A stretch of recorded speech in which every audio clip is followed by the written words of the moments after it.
Hello, this is Tom Wilson, and I'm here with the Adapt Productions show about disability. And we have a guest today, David Zoltan. I know a little bit about David. He's been a disability activist and a housing activist.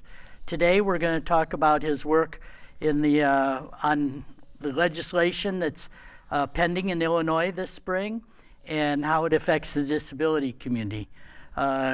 Good morning or good afternoon to you, David. Thank you, Tom. Pleasure to be here. Thank you so much for inviting me. I'd like you to tell us a little more about your background, if you would, just to start. Absolutely. Again, my name is David Zoltan. I use he, they pronouns. I am a formerly homeless, queer, multiply disabled human rights activist who specializes in policy around housing and disability.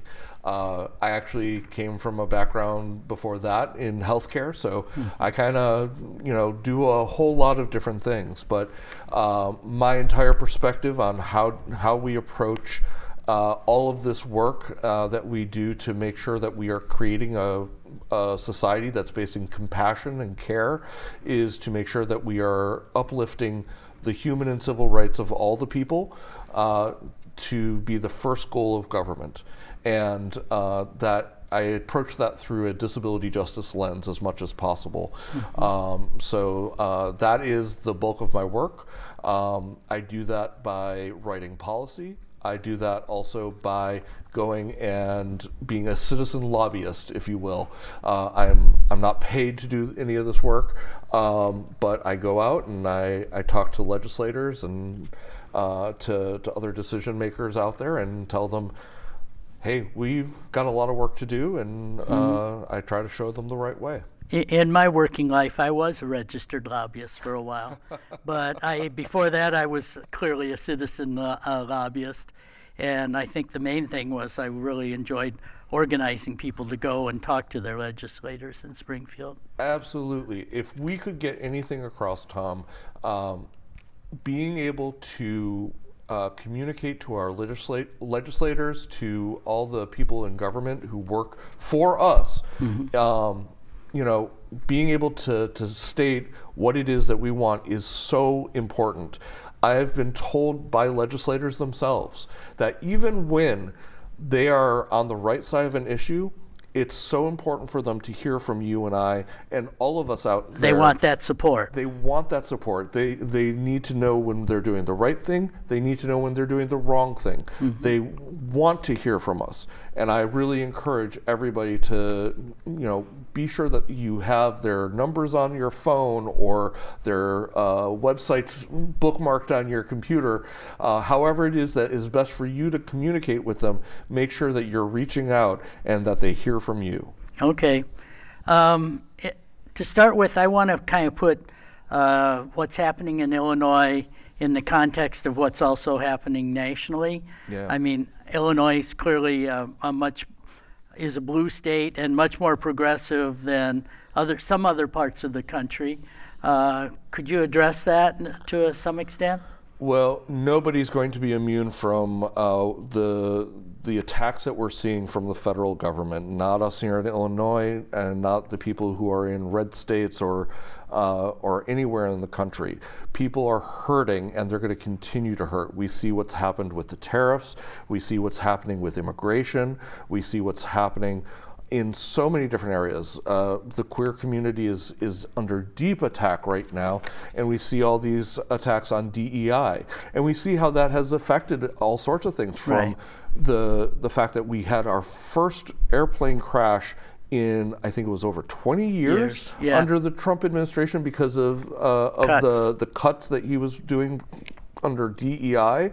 And then he blamed disabled people for those crashes. Yeah, how ridiculous was that? Oh, it was awful to watch, and we know, of course, that we've always known that Donald Trump is deeply ableist.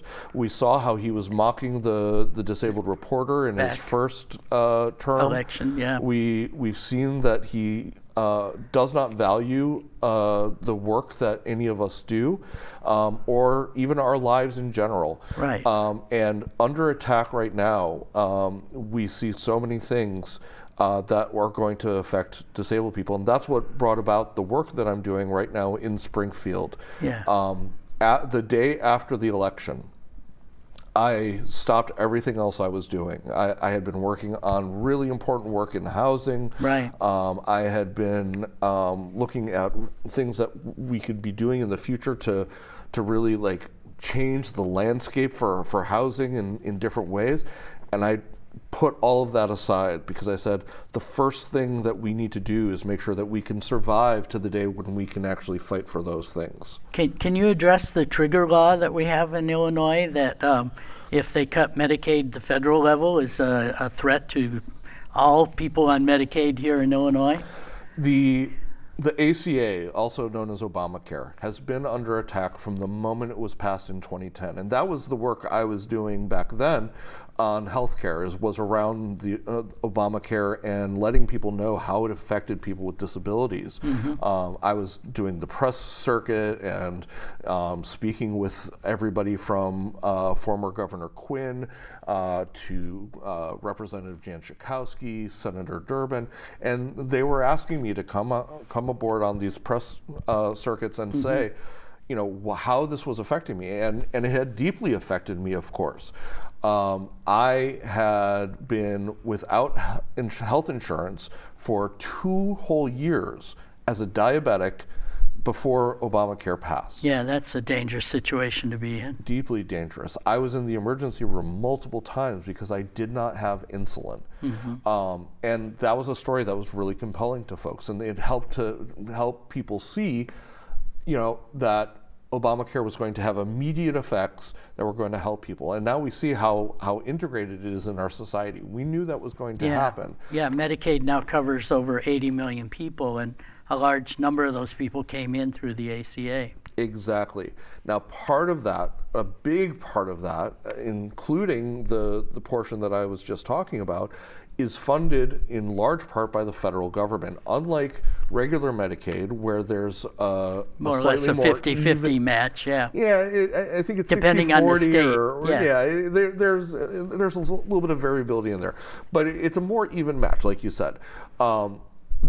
Anybody who is included in Medicaid under the ACA expansion is 90% funded by the federal government, which is huge, and that's a huge amount of money. We're talking billions and billions of dollars. Yeah.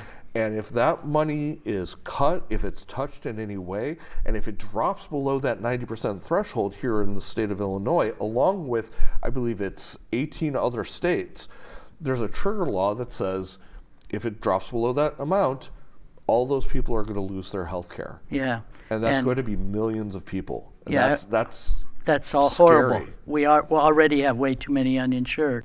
Yeah. I heard last year that Illinois got about $21 billion to help fund its Medicaid program from Washington. That sounds about right. We spend well over $30 billion in medical assistance alone. Mm-hmm. A large portion of that comes from the federal government. Right. We know that the GOP is looking specifically to target that money to fund their tax cuts for the rich. Right. And meanwhile, they are not only looking to cut Medicaid, but they're looking at ways that they might be able to restrict Medicare. They're looking or privatize it entirely. Or privatize it entirely. There's a specific direction that they want to go with making sure that they are putting everybody on the very onerous, privately insured Part C Medicare as the default for anybody coming onto Medicare at this time. And that would put millions of people into privately insured Medicare rather than the much better. I'm in traditional Medicare. I would hate to lose that. Me too. And if they tried to bump me over, I know I'd jump right back. I know you and I both fought very hard during open enrollment to make sure people knew if you're on Part C, or if you're thinking about Part C, don't do it. Right. Get yourself on regular Medicare. It's going to be better for you, and it's better for all of us as taxpayers as well, because it's cheaper for the taxpayer. It's a more efficient system, and we need to keep that going. But that's how they want to make sure that they are creating a worse system that puts more money in private pockets of the rich, and that they continue to this system of grift that they've developed and that they're continuing to push towards. It's really a corrupt system to my mind. Absolutely. By the same token, they want to destroy Social Security. We've seen that they've massively cut staff at the Social Security Administration. Yeah, we don't know what Musk's going to do. He's been taking all that information out of the computers. That's scary stuff, too. Extremely scary stuff. They're going to use that against immigrants. They're going to use that against you and I. They're going to also try to make this a worse system so that then they can privatize Social Security too, or just cut it entirely. Okay. And we don't know exactly how that's going to develop, but we do know it's under attack. We also know that they're looking at ways to do away with housing vouchers, with Section 8, with Section 811, which is the voucher that I have. SNAP, maybe. SNAP benefits, LIHEAP, all of these things that are keeping us alive. Every single program, I looked at every single thing that keeps me alive right now. All of them are under the gun. Attack, yeah. So I said the day after the election, we've got to do something. Right. I read through the entirety of Project 2025. I made a list of things that are specific to disability survival. I took that to legislators. I said, we have to look at this, we have to look at that, we have to look at the other thing.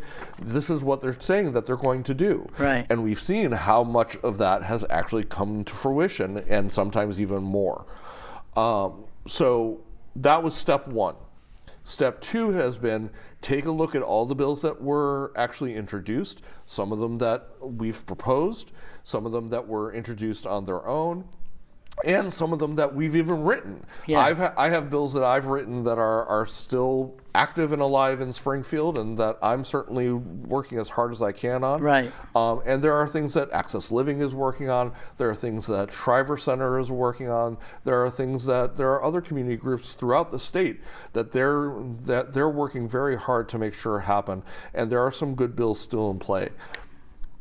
We have to organize as best we can to make sure that all of this passes, knowing that even this is not enough, and that we're going to have to come back again in veto session next spring and keep going yeah. and keep getting wins over and over. And that's the approach that I use. Okay. I don't work on a single issue. I work on an agenda. Yeah, that makes sense. I want to go through some of these bills in specifics, but I also want to just address one other thing. With the Medicaid, home and community services is an optional service. Yes. So that makes it under threat to my mind. Absolutely. And so, we want to keep people with disabilities out in the community and having full lives. And home care is one of the ways that we really accomplish that. Mm-hmm. So that's really high on my agenda as far as defending home and community services.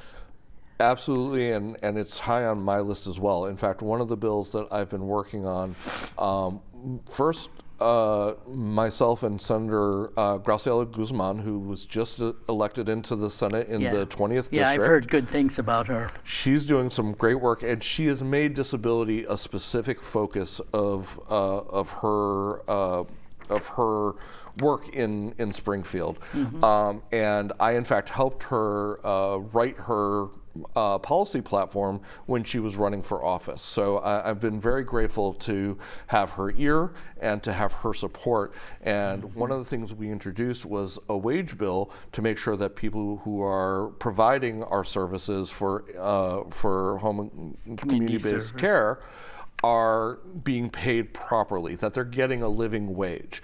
Now, our bill would have raised their wage to $30 an hour, which we thought was, nice and bold and gave us a good start of a position. SEIU also introduced a bill. They came in a little bit lower than us, in fact. And we were like, well, I mean, we don't mind being higher than the folks who are actually fighting for it. Yeah. But we're teaming up with them now and using their bill and hoping that we can continue to get that run through, right, so that we can at least raise it to what they're fighting for, which I believe is somewhere between $20 and $25. Obviously, I'd love to see them get even more. I'll help them to keep doing that, but that's one way that we can continue doing that. I know home care workers in Colorado that make $30 an hour. Right, exactly. We have to look at what is a living wage and make sure that the folks who are providing this deeply needed care that keeps us in community and that is sometimes very intimate work that is very intricate and that requires a tremendous amount of effort and skill and delicacy, is properly compensated. Now, I compute the living wage based off of housing, because that's what I do, right? The rents are too damn high, and they've been going up like crazy. Exactly, and I think it's a good way to measure it. And in Illinois, we know that the cost of housing is around $26 to $28. I don't remember it off the top of my head, just at the moment. But so we could take a look at that, and we can say, well, if that's what it costs, what you would have to make to be right. And paying, usually the guideline is there, that you should have a third of your income, or not more than a third, going towards your rent or your housing costs. Right. In fact, you are considered to be rent burdened if you are paying more than 30% of your income in rent and rent expenses. Right. So this calculates what would you have to be paid to rent in this location, whether that's the state or Chicago. And those are the numbers that I use to say, this would be a living wage if we were truly paying people what it costs to live and to be able to pay all their bills. After all, housing is often one of our for most people, it's our largest expense. Right. Sometimes it's a little bit higher on healthcare for us and people that disabilities. have great needs, right? Right, but for the vast majority of people, housing is their large cost. So if we can make sure we're at least doing right on that, hopefully those other costs come in line, and you're paying a living wage. Right. So it's one way to look at it. I know that other people use other methods, but honestly, at the end of the day, we should be getting paid $25 to $30 an hour. And not only should we be getting that in work, but let's start talking about the benefits that we get. Why are we not getting a living wage for Social Security? Why not? And then with SSI, the amount leaves people in poverty. It's below the poverty line. It's very much below the poverty line. Why would we force people to live below the poverty line? Yeah. That is just absurd to my mind. I get less than $14,000 a year, and I'm on disability.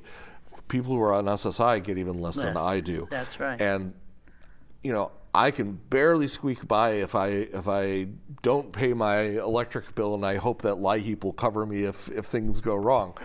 So, that's how I'm surviving. Right.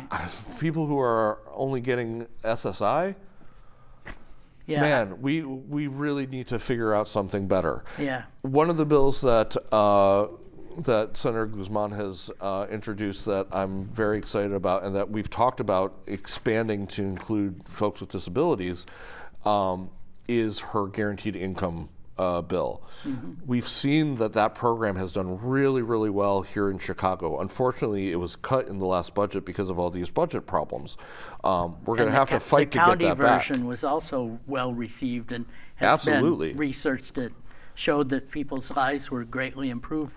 Greatly improved. So looking at how we can do that at the state level and working with Senator Guzman to make sure that disabled people are a part of that, hopefully we'll be able to expand that out and have a statewide program that that adds into what we can do to support people with disabilities. So there are all sorts of really great things out there by all sorts of great legislators. I'm working with my own senator, Senator Simmons. One of the bills that I'm working on very directly with both him and with Representative Syed on the House side is removing barriers to housing. Okay.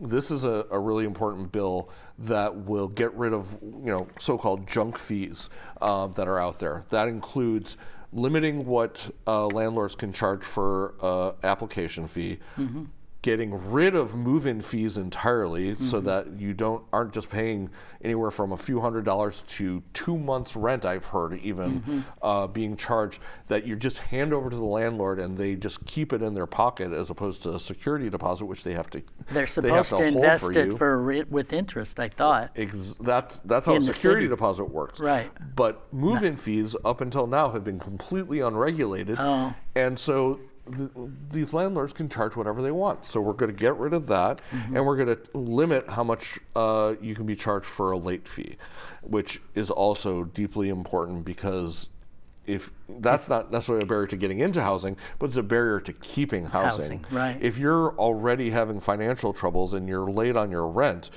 exorbitant late fees are going to get you kicked out the door faster.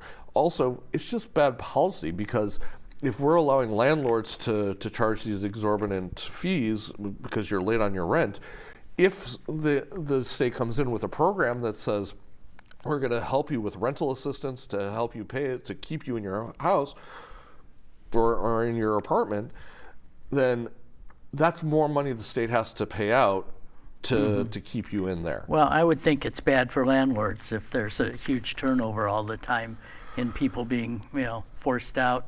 You'd think. I would think. The better landlords think like you do. Right. But we can't trust landlords we need to law to necessarily protect people. be doing the right thing. Right. Absolutely. How about lift the ban? I've heard there's efforts to lift the ban so that we could do rent control. Well, those efforts have been going on for a very long time, and certainly lifting the ban on rent control and allowing municipalities to do rent control is deeply important, and I absolutely support rent control as a concept. I've worked on that policy myself. My dear friend Frank Avalone, who has retired since this fight has started, which tells you how long this has been going on. Right. But he wrote an entire state bill a number of years ago that would even demonstrate how rent control could work, even at the state level, but that could also be adapted down to a municipality. So we know rent control can work. There was really, really fantastic research done in, I believe it was 2019 by the university, by USC in California, and it's called Rent Matters. This is a gold standard study that looked at rent control across the entirety of when rent control has existed in the United States. It looked at everywhere where it has been implemented. It looked at the effects. It looked at all the data. It checked all the things. So this is considered a gold standard study, these longitudinal studies as they're called. And it found that rent control absolutely helps. The downsides are minimal. The upsides are that people can stay in their housing. Would it lower rents right now? No. But moving forward, it would keep them from getting out of control. Right. So we need to be taking a look at rent control, absolutely. There is a bill being carried by Representative Jimenez, who's the chair of housing in the House, and Senator Guzman is carrying it's actually the original bill as it was originally introduced. In the Senate now, first time that's been introduced in the Senate. Unfortunately, it's in limbo. Oh boy. Can you talk about some of the healthcare bills that might be in Springfield?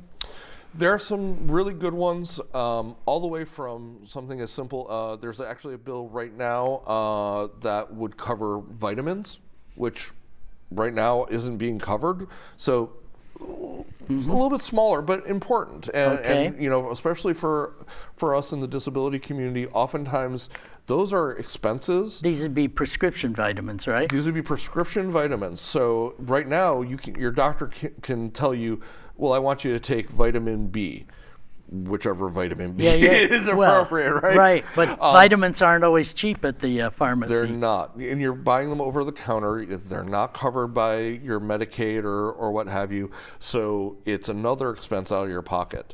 So there's a bill right now that did make it out of the House and into the Senate that would cover vitamins, which I think is a great bill. It may not be the most world-changing bill in the world, but it's still important. But it helps people stay healthy. Yes, there are still some bills in play that are moving slowly, but they're still moving a little bit.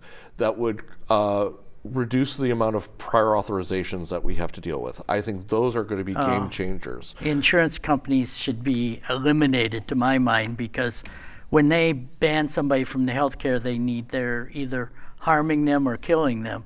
Yes. And I mean, it should be the doctor decides what health care you get, not some damn insurance company. Absolutely. These prior authorization, the prior authorizations that these insurance companies put out there, they use the excuse that they want to prevent fraud. But fraud doesn't usually happen at the individual level. It does not. It happens at a larger level. A doctor who is using prescriptions in a nefarious way and all that. And we already have laws on the books about fraud. Every one of these companies, every single insurance company, Medicare itself, has inspectors that look into fraud constantly. Root it even out. right now. Yeah. So why do we need prior authorizations that are preventing people from getting care? Last year, I needed to have my insulin delivery system, my Omnipod insulin pods, kind of the new version of the insulin pump, right? Okay. Now, these are a durable medical device, so I needed a prescription for it, and then they would deliver them.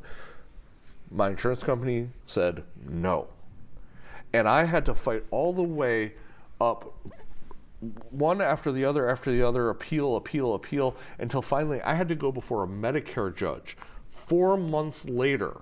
Yeah, this is not easy, and some people just don't have the skills or the fortitude to do that. Indeed.